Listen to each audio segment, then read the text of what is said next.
Today I discuss about types of relations. Types of relation में हम previous video में 3 types के पढ़ चुके हैं। पहला टाइप्स हमने पढ़ा था आइडेंटिटी रिलेशंस क्या होता है, दूसरा रिफ्लेक्सिव और तीसरा रिफ्लेक्सिव रिलेशंस क्या होता है। आज जो हम पढ़ने वाले हैं वो फोर्थ है सिमेट्रिकल रिलेशन। क्या है? Symmetric relation. सिमेट्रिक रिलेशंस क्या होता है इसके बारे में समझ लेते हैं। A relation R on a set A is said to be a reflexive symmetrical relation if and only if mathematical notation दे रखी है आपको AB belongs to R and BA belongs to R। यदि AB है तो BA भी क्या करना चाहिए, इसमें belong करना चाहिए। For all AB belongs to A, A और B जो सेट होने चाहिए वो किसके होने चाहिए बेटा? सेट A के होने चाहिए। तो यहाँ पर ये कह रहा है कि हमारे पास AB है, AB है तो BA होना चाहिए, AB तो BA, उसका मतलब उसकी इमेज होनी चाहिए। इमेज मतलब उसका अपोजिट होना चाहिए हमारे पास। तो वही हम जो सेट के पीछे हमने प्रीवियस वीडियो में जो एग्जांपल्स लिए थे उन्हीं के बेस पर इन क्वेश्चनों को करने की कोशिश करेंगे। जैसे मैंने आपको मैट्रिक्स के थ्रू आपको बताने की कोशिश की थी, उसी का यूज करते हैं। सपोज करो मैंने सेट ए क्या ले रखा है, यहाँ पर ए बी सी ले रखा है, ठीक है। उसी का उसी पे कार्टेशियन प्रोडक्ट करेंगे। यहाँ ए था, ए बी था, ए सी था, बी ए था, बी बी था, बी सी था, सी ए था, सी बी था, सी सी था, ठीक है। यही तो पढ़ा हुआ था। अब इन्हीं के बेस पर हमने क्या पढ़ा था, कुछ रूल्स को बनाया था, उसके अकॉर्डिंग हमने ये समझने की कोशिश की थी कि ये रिलेशन जो बने हुए हैं ये क्या होंगे, रिफ्लेक्सिव सिमेट्रिकल, रिफ्लेक्सिव के बारे में वगैरह पीछे प्रीवियस वीडियो में पढ़ा हुआ था। अब इसमें हमें क्या पढ़ना है कि ये रिलेशंस हमें ये देखने हैं कि ये रिलेशंस क्या होंगे, ये रिलेशंस सिमेट्रिक होंगे कि नहीं होंगे। सिमेट्रिक ध्यान से समझिएगा क्या होता है, मैं आपको इन एग्जांपल्स के थ्रू समझा रहा हूं तो ज्यादा बेटर तरीके से समझ में आएगा। देखो सबसे पहले सिमेट्रिक रिलेशन ये कह रहा है कि उसकी क्या होनी चाहिए, इमेज होनी चाहिए। जैसे ए बी है तो क्या होना चाहिए, बी ए भी उसी रिलेशन के अंदर होना चाहिए, ठीक है। तो ध्यान से देखो, जैसे मैं किसकी बात करता हूं, पहले हाँ इसकी बात करता हूं, डबलेट की बात करता हूं, यहां से आपको ज्यादा बेटर तरीके से समझ में आएगा। जैसे ए है, बी बी है, सी सी। ए अपनी खुद की इमेज होती है, बी भी खुद की इमेज होती है और सी सी भी खुद की इमेज होती है नहीं होती? तो ये क्या हो जाएगा आपका सिमेट्रिक रिलेशन होगा। क्या होगा? सिमेट्रिक रिलेशन होगा। सेकंड वाला, 4 वाला देखिए, ए बी है आपके पास, क्या बी है? बी है आपके पास। ए खुद की इमेज होती है, बी भी खुद की इमेज होती है, मतलब इस कंडीशन को फॉलो कर रहा है तो ये भी क्या होगा, सिमेट्रिक रिलेशन होगा। इसकी बात करो ए बी ए, तो तीनों इमेज होती है। ए बी है आपके पास, क्या बी है इसके अंदर?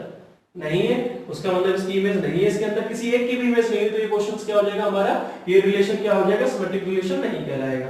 जैसे ए बी है मेरे पास, बी ए इसमें भी नहीं है, या मैं इस बी ए होता तो मैं सी ए देखता, बी सी है तो सी ए भी नहीं था इसके अंदर, तो ये तब भी नहीं होता, ठीक है। अब यहां से देखिए इन दोनों के ऊपर बात करते हैं, सबसे ज्यादा कंफ्यूजन इन्हीं के ऊपर होता है। जैसे अब मैं किसकी बात कर रहा हूं यहाँ पर, कार्टेशियन प्रोडक्ट की।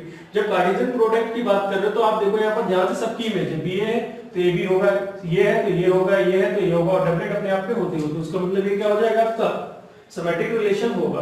अब फाई की बात करते हैं, फाई होगा कि नहीं होगा। ये कह रहा है यदि आपके पास ए बी है बिलोंग्स टू आर, तभी तो बी आप चेक करोगे। फाई के अंदर तो कोई एलिमेंट होता ही नहीं है, होता ही पहली कंडीशन ही नहीं, तो दूसरी चेक ही क्यों करोगे? तो इसका मतलब ये भी क्या हो जाएगा आपका सिमेट्रिक रिलेशन होगा। करिए इसे नोट, उम्मीद करता हूं समझ आ गया। करिए नोट। देखिए नेक्स्ट फिर अब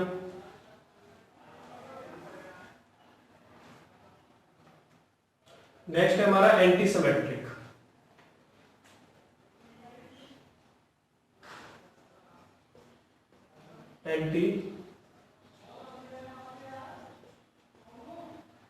anti symmetric relation. Anti symmetric relation क्या होता है? Relation R1 set to be है anti symmetric. Anti symmetric relation if and only if A B belongs to R. Mathematical notation में बेटा यहाँ पर एक चीज और बढ़ा लेना, this implies A equal to B होता है और on A B belongs to A, ये हो गया मैथमेटिकल नोटेशन, ठीक है। अब ध्यान से देखो ये एंटी सिमेट्रिक होंगे कि नहीं होंगे रिलेशंस, इसके बारे में ध्यान से पढ़ लेते हैं। एंटी सिमेट्रिक रिलेशंस होंगे कि नहीं होंगे। अब देखिए सबसे पहले एंटी सिमेट्रिक में आपसे ये कहना चाह रहा है वो कि आपके पास ए बी है तो बी ए होना चाहिए, और कौन सी कंडीशन में होना चाहिए, जब ए इक्वल टू क्या हो, बी हो। ए बी है बिलोंग्स टू आर, बी ए होना चाहिए, लेकिन कौन सी कंडीशन में होना चाहिए, जब वो कह रहा है ए बराबर क्या हो, बी हो तभी होना चाहिए। अब इसमें देखिए ध्यान से, ये तो होगा ही होगा, क्यों होगा देखो यहाँ पर ये एक दूसरे की इमेज भी है ए बी, तो ये एक दोनों एक दूसरे के इक्वल भी है, ये रिलेशन तो क्या हो जाएगा एंटीसिमेट्रिक हो जाएगा। लेकिन इसमें चेक करो, वो कह रहा है ए बी है मेरे पास तो बी ए भी है, ए बी है लेकिन बी है, लेकिन ये दोनों आपस में बराबर नहीं है। क्या होने चाहिए, बराबर होने चाहिए। तो चेक करेंगे तो कह रहा है ए बी है बी है, लेकिन ए बराबर बी है नहीं है, ए बराबर बी, उसका मतलब ये क्या हो जाएगा एंटीसिमेट्रिक रिलेशन हो जाएगा। इसकी बात करो A B B C C, A B है मेरे पास तो बी ए है ही नहीं इसके अंदर, ए बी है मेरे पास तो बी ए है ही नहीं, तो कोई फर्क ही नहीं पड़ रहा। बी सी है मेरे पास तो सी ए भी नहीं, उसका मतलब इस पे भी कोई फर्क नहीं पड़ रहा। ये क्या हो जाएगा आपका एंटीसिमेट्रिक रिलेशन होगा। ए बी बी सी किसी की कोई इमेज ही नहीं है, मतलब पहली कंडीशन तो फॉलो कर रहा है दूसरी नहीं है, तो कोई फर्क ही नहीं पड़ रहा इसके पास। यदि ये है और ये भी है तो ए बराबर बी वाली कंडीशंस लेनी है, वो ये कहना चाह रहा है। उसका मतलब ये भी क्या हो जाएगा आपका एंटीसिमेट्रिक रिलेशन।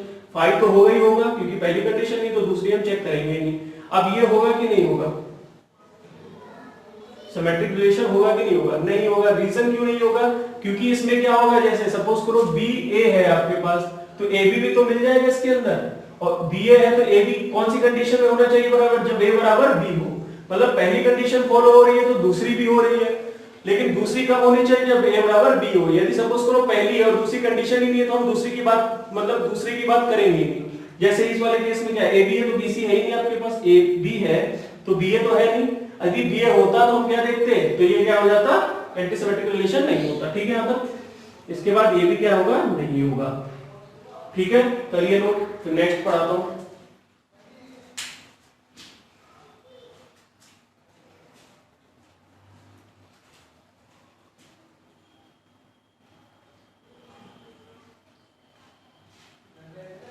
हाँ बेटा, एक चीज मिस हो गई है, उसको और बढ़ा लो। इसमें एक इससे पहले वाले में आपको सिमेट्रिक रिलेशन बनाया था, तो उसमें total number of symmetrical relation के लिए फॉर्मूला होता है, उसको लिख लो। Total number of symmetrical relation, total number of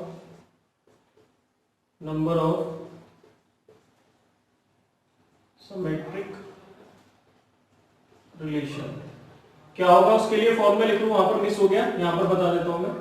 total हमें पता है n स्क्वायर एलिमेंट्स है, एन डायगोनल्स में दूसरे n square minus n non diagonals element होंगे। अब यहाँ पर ध्यान देखो, सिमेट्रिक वाले में वो कंडीशन में ये है कि यदि ये हो क्वेश्चन के अंदर तो भी चलेगा, नहीं हो तो भी चलेगा। डबलेट उसके अंदर हो तो भी चलेगा सिमेट्रिक वाले रिलेशन में, और ना हो तो भी चलेगा। ये भी था जैसे कोई रिलेशन ऐसा है कि जिसके अंदर डबलेट ही ना हो, जैसे ए बी है बी ए हो तब भी ये रिलेशन बना लो, तो ये क्या कहलाएगा, सिमेट्रिक ही तो कहलाएगा। तो डबलेट हो या ना हो उस पर कोई फर्क नहीं पड़ रहा, मतलब इसके बाद दो अपॉर्चुनिटी है, हो भी सकता है भी नहीं हो भी हो सकता है, तो इसके बाद कितनी अपॉर्चुनिटी होगी, 2 की पावर n अपॉर्चुनिटी होगी। अब इसकी बात करो n स्क्वायर माइनस n। अब इसमें देखो यहाँ पर हम दो कंडीशन को लेके चलेंगे, ध्यान से देखिए। यदि मेरे पास बी ए है तो ए बी होना चाहिए, तभी बी ए है तो ए बी होना चाहिए सिमेट्रिक वाली कंडीशन में। तो दो पेयरों को हम एक पेयर ही तो कंसीडर कर रहे हैं, क्योंकि ये होगा तो ये इसमें होना चाहिए, तो एक दो पेयरों को मिलकर एक पेयर बनना। तो ऐसे ही n टोटल हमारे पास नॉन डायगोनल एलिमेंट कितने n स्क्वायर माइनस n, तो दो को हम एक मानना है तो टोटल में हम 2 का डिवाइड करेंगे, तो हमारे पास हम कितने एलिमेंटों पे केस पे वो जैसे टोटल कितने केसों पर हम क्या कर रहे हैं, अपनी कंडीशन को फॉलो करने की कोशिश कर रहे हैं। एन पे कितने करेंगे, हाफ ही तो हो जाएंगे। वो कैसे हो जाएंगे, सपोज करो जैसे बी ए है और ए बी है तो दो मिलकर एक ही तो होंगे, क्योंकि ये है आपके पास तो ये तो होना ही चाहिए, राजी राजी गैर राजी ये है तो ये होगा, तभी तो सिमेट्रिक कहोगे। तो हम दो को मिला के एक पेयर की कंडीशन बना रहे हैं, जैसे मैंने इस पे स्टडी करी इस पे तो ऑटोमेटिक हो जाएगी ना। तो ऐसे ही मेरे पास सपोज करो n square minus n element है, तो मैं उसमें से स्टडी करूंगा तो मैं किस पे करूंगा, उनके हाफ एलिमेंटों पे तो करूंगा, इसलिए यहाँ पर क्या हो जाएगा अपॉन 2 हो जाएगा। अब इनकी अपॉर्चुनिटी की बात करते हैं, ये रिलेशन के अंदर होंगे और ना हो, तो उस पे हमारे पास कितने केस हैं, 2 केस हैं, हो भी तो भी चलेगा, नहीं होंगे तो भी चलेगा। तो इन पे अपॉर्चुनिटी कितनी आ गई, 2 की ही आ गई। तो इस पर भी क्या हो जाएगा 2 की पावर, कैसे समझो, जैसे मैं ए बी की बात करता हूं, ए बी और बी ए, समझने की कोशिश कीजिए। ए बी और बी ए, सपोज करो मेरे पास ए बी है बी ए नहीं है, बी ए है ए बी नहीं है, या ये दोनों है या दोनों नहीं है, तो कौन सी कंडीशन में सिमेट्रिक होगा, सिमेट्रिक कौन सी कंडीशन में होगा, ये इस वाले में भी सिमेट्रिक होगा, होगा कि नहीं होगा? नहीं होगा। ए बी है तो बी ए होना चाहिए, सिमेट्रिक नहीं होगा। इस वाली कंडीशन में भी नहीं होगा, इस वाली में होगा और इस वाली कंडीशन में भी होगा, क्योंकि पहली नहीं तो दूसरी चेक नहीं करेंगे, तो दो ही तो अपॉर्चुनिटी आई मेरे पास, तो दो आई तो मैं क्या करूंगा 2 की power n square minus n upon 2 ही हो जाएगा। अब इसको सॉल्व करोगे टोटल नंबर को, तो चाहो इसी फॉर्म में रहे तो थोड़ा सा सिंपलीफाई कर लो, ये हो जाएगा n square minus n upon 2। नीचे की वैल्यू सेम है तो पावर ऐड हो जाएगी, ऐड होंगी तो कितना हो जाएगा 2n n square minus n, ये इसमें से सब्ट्रैक्ट हो जाएगा तो कितना बचेगा,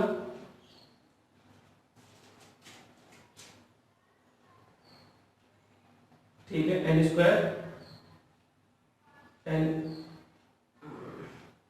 यहाँ बचेगा n माइनस n स्क्वायर, और उसको सिंप्लीफाई करोगे तो लिखोगे n माइनस n कॉमन ले लिया तो यहाँ पर बचेगा बेटा 1 माइनस n, और बाई 2 भी चल रहा है, बाई 2, ठीक है।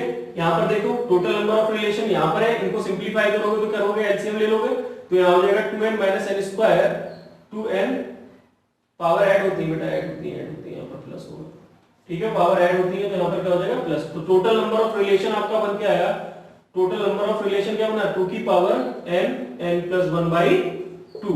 अब आपसे एग्जाम में पूछे जाए total number of symmetrical relation बताओ, पीछे वाली की चीजें बता रहा हूं, वहां पर छूट गई थी, तो total number of symmetrical relation बताओ तो बताओगे 2 की power n n plus 1 by 2, ठीक है।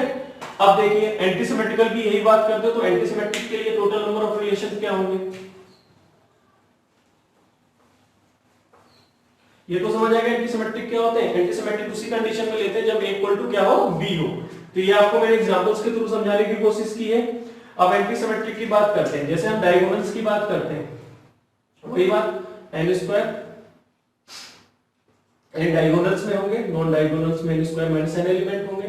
अब ये डायगोनल्स, ये एलिमेंट, ये वाले जो हैं, ये आपके इस रिलेशन के अंदर हो या ना हो, जैसे इसके अंदर नहीं है डायगोनल्स तो इस पे कोई फर्क नहीं पड़ा ना, ये तब भी क्या कहलाएगा, एंटी सिमेट्रिक तो कहलाएगा ही कहलाएगा। तो इसकी भी अपॉर्चुनिटी कितनी होगी 2 की पावर इतनी होगी। अब दूसरी कंडीशन फॉलो करने वाली है, सपोज करो मैंने अभी ए बी और बी ए के ऊपर स्टडी करी, यदि ये क्वेश्चन में है ए बी है तो ये नहीं होना चाहिए, ये है ये नहीं है तो ये होना चाहिए, और ये भी नहीं है, ये भी नहीं है, यहां पर स्पेस करना पड़ जाए, थोड़ा सा इधर समझाता हूं, ए बी बी ए, ये है ये है, ये नहीं है ये नहीं है, ये है ये नहीं है, और ये नहीं है ये है। इन चार के अलावा कोई केस बन सकता है? नहीं बन सकता। अब अपनी स्टडी की बात करते हैं एनी इस पे। अब इस वाले केस को कौन कौन सी कंडीशंस फॉलो कर रही है जो एंटी सिमेट्रिक होंगी। इसमें पहली कंडीशन ये है कि यदि ए बी है और बी ए है, इसको इसी चीज से एलर्जी है, ए बी है तो बी है, ए बी बी ए कौन सी कंडीशन में इक्वल होना चाहिए, जब ए बराबर बी हो, तो ये वाली कंडीशन एंटी सिमेट्रिक नहीं कहलाएगी। ये वाली, ये दोनों ना हो तो इस पे कोई फर्क नहीं पड़ता, इस पे कोई फर्क नहीं पड़ता। जैसे ये रिलेशन है, इसके अंदर देखो ए बी नहीं है बी ए नहीं, तो इस पे कोई फर्क नहीं पड़ा, उसका मतलब कंडीशन फॉलो कर रही है। जब एक हो तो भी कोई फर्क नहीं पड़ता, जैसे एक कौन सी वाली में, इसमें ए बी है लेकिन इसमें क्या है बी ए नहीं है, तो इस पे कोई फर्क, कोई भी एलिमेंट ले लेना, कोई भी पेयर, ठीक है, इस पे कोई फर्क नहीं पड़ा और इस पे भी कोई फर्क नहीं पड़ेगा, तो इसके पास कितनी अपॉर्चुनिटी आई, 3 आई। अब टोटल नंबर की बात करते हैं, हम जब स्टडी करते हैं टोटल नंबर पे तो हम दो पहले नंबरों को देखो, हम दो पेयरों को मिला के एक ही पेयर पे काम कर रहे हैं। जैसे एक पेयर ये है, एक पेयर ये है, यदि ये है तो ये ऑटोमेटिक इस पे बात हो रही है, तो टोटल नंबर हम कितने, टोटल नंबर हम मतलब नॉन डायगोनल्स एलिमेंट है, तो उसमें से जो एलिमेंट बचे हुए हैं उसमें से हम हाफ पे ही तो स्टडी कर रहे हैं अपनी, कितने पे कर रहे हैं हाफ पे, तो दो को मिलाकर एक पेयर मान रहे हम, तो इस पे टोटल तो पहले कितना हो जाएगा, हाफ हो जाएगा। और कितने केस बनना है, 1 2 3, टोटल 3 ही तो बनने, तो यहां पर कितना आएगा 3 की पावर इतना, ठीक है, करिए नोट इसे, 3 की पावर इतना। अब ये भी कभी कभी डायरेक्ट एग्जाम में आ जाता है, ये आपको जो मैं बेटा लेवल पढ़ा रहा हूं बहुत ही इंपॉर्टेंट, बहुत कंपटीशन पर्पस से बहुत ही इंपॉर्टेंट है, इसलिए ध्यान से समझिए, चीजों को रटो मत, रटोगे कॉन्सेप्टों को तो फिर पढ़ाई का कोई फायदा नहीं रहेगा। चीजों को रटना छोड़िए, कॉन्सेप्चुअल और लॉजिकल तरीके से पढ़ना सीखिए। ये चीजें आप कैसे समझ आ रही है, फॉर्मूले कैसे बन रहे हैं, इसका कभी डेरिवेशन एग्जाम में नहीं पूछा जाता, आपको डायरेक्ट आएगा, एग्जाम पूछेगा कि ये कोई रिलेशन ए कोई सेट ए बराबर इतना है, तो इसमें बताइए total number of anti symmetrical relation क्या होंगे। तो आपको ये फॉर्मूला याद होगा तो फटाक से क्वेश्चंस को कर लोगे। तो कितना बनेगा देखो यहाँ पर 2 की पावर n 3 की power n square minus n upon 2। इसी फॉर्म में आप फॉर्मूले को लर्न कर लेना क्योंकि इसके नीचे के बेस सेम नहीं है इसलिए, ठीक है। तो ये फॉर्मूला हो जाएगा, करिए नोट, फिर नेक्स्ट बताता हूं मैं। अब है एसिमेट्रिक। नेक्स्ट क्या हमारा asymmetric relations. Asymmetric relation, asymmetric relation, इसमें क्या होता है, नॉट बिलोंग्स टू होता है, ठीक है, और यहां पर ये नहीं होता है।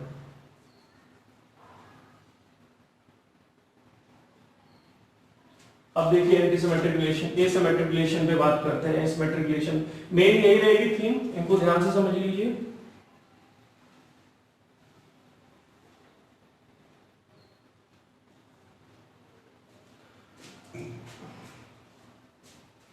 एसिमेट्रिक रिलेशन, एसिमेट्रिक रिलेशन क्या होगा, ये एसिमेट्रिक रिलेशन ये कहता है कि मेरे पास AB है तो BA नहीं होना चाहिए, AB है तो BA नहीं होना चाहिए, और आपको ये पता है डायगोनल्स तो अपने आप की इमेज होती ही होती है, तो उसका मतलब ये साफ साफ कह रहा है कि डायगोनल्स का एक भी एलिमेंट नहीं होना चाहिए, मेरे पास डायगोनल्स का एक भी एलिमेंट नहीं होना चाहिए। अब ध्यान से समझिए कैसे मैं इनके एग्जांपल्स के थ्रू समझाने की कोशिश करता हूं। 5 होगा कि नहीं होगा, 5 में यदि पहली कंडीशन ही नहीं फॉलो करें तो दूसरी हम देखेंगे ही नहीं, उसका मतलब 5 क्या होगा, एसिमेट्रिकल रिलेशन होगा। तो 5 क्या हो गया, 3 हो गया, सिमेट्रिक भी हो गया, एंटीसिमेट्रिक भी हो गया और एसिमेट्रिक भी रिलेशन हो गया। क्या ये होगा, ये नहीं होगा। क्यों नहीं होगा, क्योंकि अंदर डायगोनल्स के एलिमेंट आ रहे हैं, ठीक है। तीसरा ये होगा कि नहीं होगा, इसमें डबलेट आ गए तो ये ऑटोमेटिक ही नहीं होगा, ये होगा AB है BA, इसके देखो AB है BA भी आ गया और इसमें डबलेट भी प्रेजेंट थे, देखो AA B डबलेट है तो वैसे नहीं होगा। ये होगा कि नहीं होगा, ध्यान से देखिए, AB है तो BA नहीं है, सही है, BC है तो CA नहीं है, BC है तो CA भी नहीं है, सही है, BC है तो CB भी नहीं है, ठीक है, और ये भी नहीं है, तो ये क्या हो जाएगा, एंटीसिमेट्रिक एसिमेट्रिक रिलेशन हो जाएगा, ठीक है। अब ध्यान से समझिए, एक बार में समझ नहीं आए दोबारा वीडियो को देखिए, ध्यान से समझिए। आप ये चीजें समझ गए तो बहुत प्योर में आप फ्यूचर में बहुत ज्यादा इंपॉर्टेंट है आपके लिए ये सब चीजें, इसीलिए आपको ये वर्क किया जा रहा है, ठीक है। ध्यान से देखिए। अब इसके बाद इसमें भी आता है total number of asymmetric relations क्या होते हैं, total number of asymmetrical relation क्या होंगे या कितने बनेंगे। तो आप क्या बताओगे, इसमें हम किस चीज की स्टडी नहीं कर रहे, बिल्कुल भी डायगोनल्स की तो बात कर ही नहीं रहे हैं, क्या नहीं कर रहे, डायगोनल्स, लेकिन हम इधर वाले एलिमेंटों सबकी नॉन डायगोनल्स की बात कर रहे हैं। तो टोटल हमारे पास n स्क्वायर, इधर कितने थे बेटा 2 की पावर n, और इधर कितने थे, इससे पहले एंटीसिमेट्रिकल वाले में, क्योंकि हम इसमें ये भी तो मिक्स कर रहे थे, बाकी केस वही है सब, तो यहाँ पर थे 3 की power n square minus n upon 2 थे। अब हम डायगोनल्स की बात नहीं कर रहे तो इनको लेंगे नहीं, हम नॉन डायगोनल्स एलिमेंट में कितने हैं, 3 की power n square minus n upon 2, तो यही क्या हो जाएंगे हमारे total number of asymmetrical relations, ठीक है। उम्मीद करता हूं आज की वीडियो में आज जो कुछ भी पढ़ाया गया है आपको अच्छी तरीके से समझ आया होगा, नहीं समझ आया तो इस वीडियो को दोबारा देखिए, देखने के बाद आपको अच्छी तरीके से समझ आ जाएगा। एंड में जैसे ही एक्सरसाइज कंप्लीट होती है उसके बाद हम इस पे बेस्ड प्रॉब्लम्स करेंगे, जैसे जो कि एग्जाम में किस तरीके से क्वेश्चन आपसे पुट अप किया जाता है और आप कम समय पे इन कॉन्सेप्ट की बेस पर कितनी जल्दी इन क्वेश्चनों को कंप्लीट कर लोगे। आज के लिए बस इतना ही, मिलते हैं नेक्स्ट टॉपिक के साथ नेक्स्ट वीडियो में। Thank you for all watching this video.